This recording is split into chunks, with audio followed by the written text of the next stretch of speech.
Hello, my name is Teresa Lee, and I am doing my HEENT video for MSN572. Today is May 27th, 2024, and I'm going to start with a 360 room scan.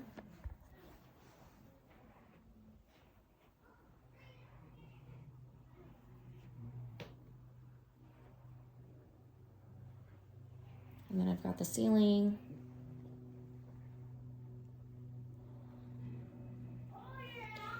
And the floor.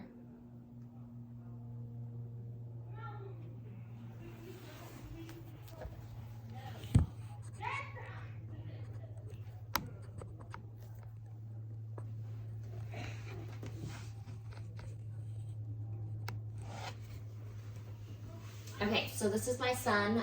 I do give consent to do the assessment as well as posting it to YouTube as enlisted for my instructor to grade. Do I have your consent also? Yes. Perfect. All right, so I'm gonna go ahead and start with inspection of the hair and the head. So just looking and feeling, his hair is curly in texture. It is black. I don't feel any dryness. I don't see any bald spots or areas of thinning. His scalp is free of rashes and lesions and trauma. And then upon palpation, I don't feel any cysts, hematomas or depressions. I also don't feel any lesions. His head is normal cephalic and atraumatic. Okay, so now I'm go ahead and turn towards me. I'm gonna go ahead and look at your eyes. So we're gonna first start with cranial nerve 2, that is the optic nerve, and we're going to start with the Snellen visual acuity test. Normally I would be 6 feet away, so arm to arm, but we're gonna go ahead and just sit here for educational purposes. And then if it was a wall chart, I would be 20 feet away. Okay, so go ahead and cover your left eye with your palm. All right, and then go ahead and read to me the smallest line that you can read. LTFPH. Perfect, and then go ahead and cover your other eye, and then you're gonna read that the smallest line backwards. HPT. Wait. L? HPTLF. Perfect, and then with both eyes, go ahead and read the bottom line. LTFPH. Perfect, and it is 20/20 in the left eye, the right eye, and then with both eyes. I got mixed up on one of them. Yeah. Okay, so now I'm gonna go ahead and look at your eyes. The eyebrows and your eyelashes are evenly distributed. Again, I don't see any areas of balding or thinning. Go ahead and look up. I'm just gonna pull down on here. His conjunctiva are pink and moist. I don't see any signs of inflammation. His cornea, I don't see any opacities or any areas with foreign objects. It is symmetrical and even colored. His sclera are also white and even colored, and they are non-icteric. Looking at his lacrimal ducts, the lacrimal system, it appears to be patent.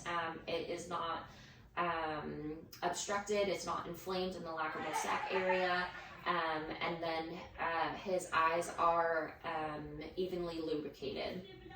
Okay, so now again, just inspecting, his lens and his iris are also clear and free of foreign objects. I don't see any redness, and his pupil is proportionate.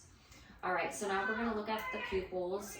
So I'm just gonna have stop doing that. I'm just gonna have you look straight ahead, and then I'm just gonna shine a light in your eye. I'm looking for pupil constriction. So with direct light, looking at his left eye, it does constrict directly to light, and his right eye does constrict. And I'm gonna check for consensual. So shining the left eye, I'm gonna look at the translateral pupil, and consensually they do constrict also. So now for accommodation, I'm gonna have you look at the lights, and now look at something in the far distance. Perfect, and his eyes, his pupils did dilate. We're gonna do that one more time. Go ahead and look here, and then look at something in the distance. Perfect.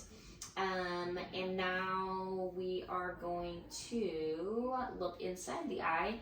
I'm just going to turn the light on here. You're going to look at something in the distance for me. Okay, and now I'm just going to come in and brace myself here. I'm going to lift up a little bit, and I'm looking for the red reflex, and I do see it. I'm coming in. I do see the optic disc. It is a yellowish orange in color with sharp margins and central physiologic. The cup to disc ratio was 1:3.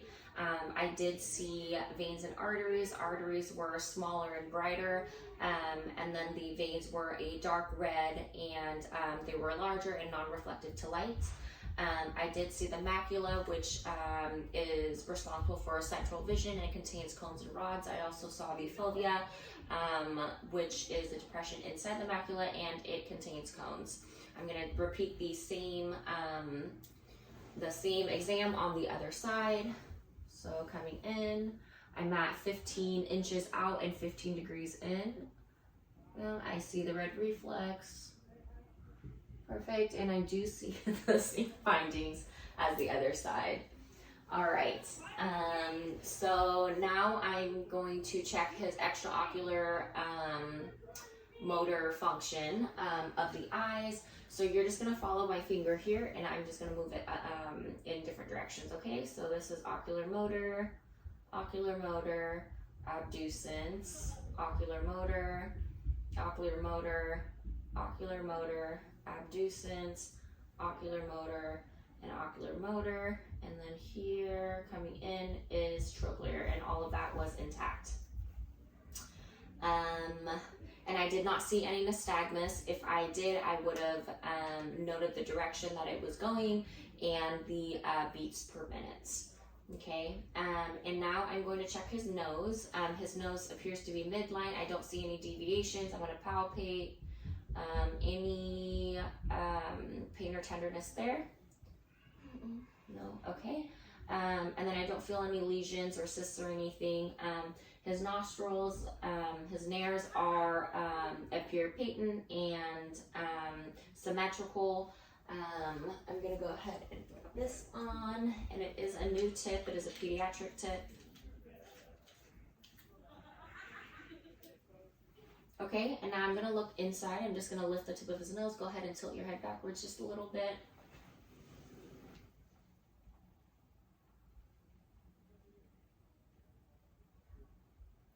Perfect, and the nasal mucosa is clean and free of discharge. I don't see any mucus. I don't see any obstructions, no polyps, and no deviations.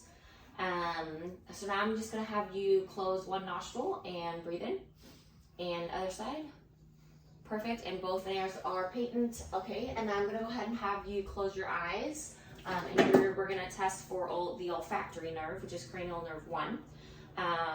And then go ahead and close one nostril and let me know if you smell almond or cinnamon. Almond. Perfect, and then go ahead and do the other side, and let me know if you smell almonds or cinnamon.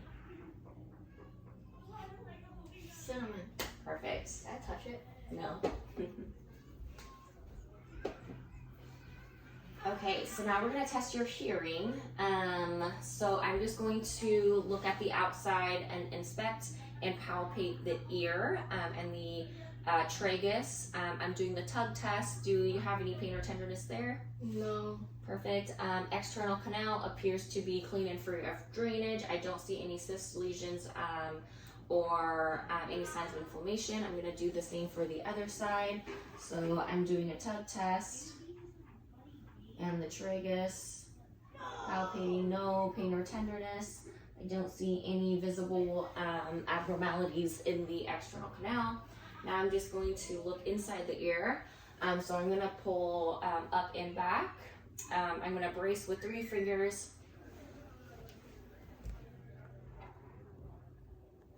I'm going to brace with 3 fingers so that I am safe with my instrument, and then coming up, I'm going to come in slowly first.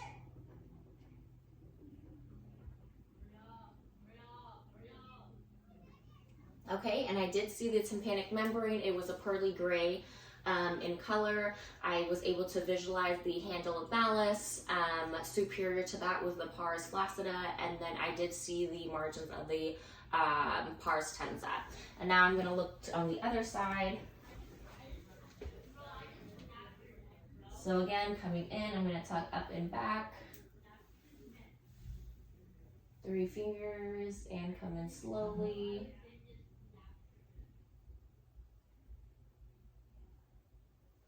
Perfect, and I did have the same findings as the other side. All right, so now we're gonna go ahead and test your hearing.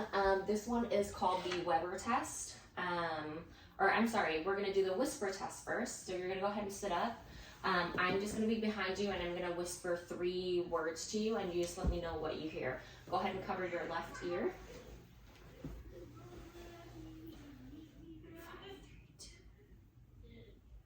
5, 3, 2. Perfect, and then the other side, you're gonna cover this ear. 2, 4, 6. Beautiful. All right, so now we're gonna do the Weber test. And that was testing his acoustic nerve, which is cranial nerve 8. So I'm gonna hit this instrument, I'm gonna place it on the top of your head. You let me know if you hear it bilaterally or just one side. Both. Perfect, and that is a normal finding. And now we're gonna do the Rhine test. The Weber test, I'm sorry, bilaterally is what a normal test should find is hearing on both sides. Now we're going to do the Rhine test, and I'm going to place it on his mastoid bone, in which he should be able to hear from behind, which is bone conduction, and then when I bring it forward to his ear, he should be able to hear it also. Okay, so let me know if you could hear this. Yeah, I can. Let me know when you can't hear it anymore. I can't hear it anymore. Perfect. And can you still hear it? Yeah, I can hear it. Perfect. All right, so that tells me that bone conduction, air conduction is longer than bone conduction, and that is a normal finding. Now we're gonna do it on the other side. Who's ready to get beat again in basketball, bro? Can you hear it anymore? No. Perfect. Can you still hear it? Yeah. Perfect. All right. So now we are going to check the mouth, and I can see that his lips are clear of any cuts. They're not dry, they're not chapped. And then go ahead and open your mouth for me. Okay, and then I'm just gonna look inside. His oral mucosa is pink and moist. His tongue, I do see the papilla, and they are, his tongue is a normal size.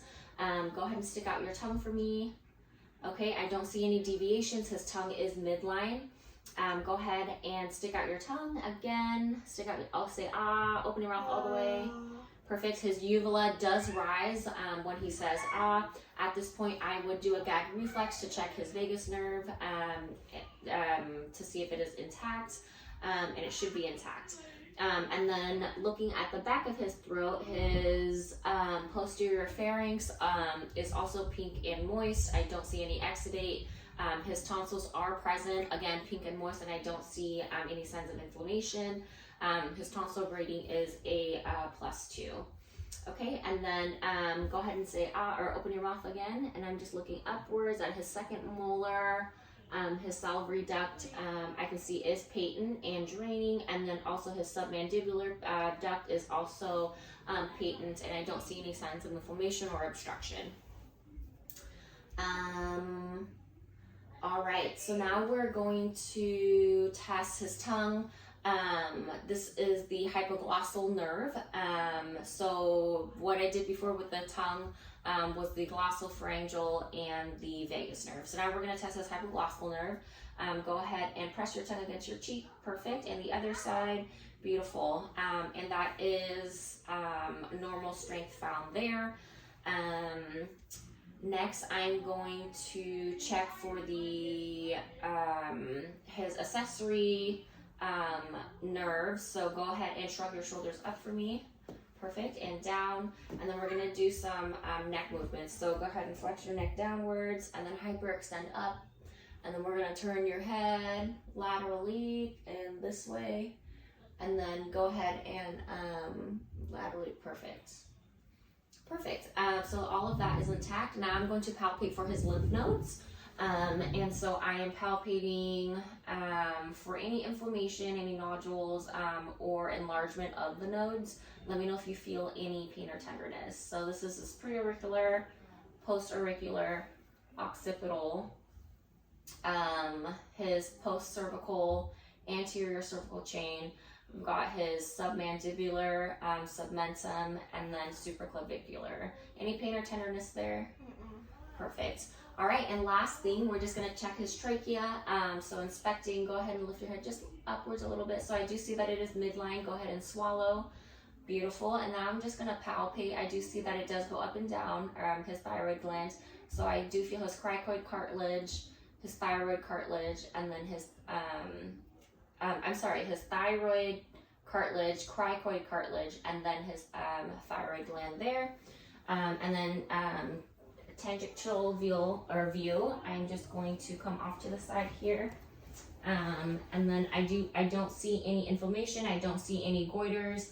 And then coming to the back, I'm just going to palpate as you swallow. So go ahead and swallow. Perfect. And I did feel his thyroid gland move up and down with the swallowing. All right. And I believe that is it. Thank you so much for your time.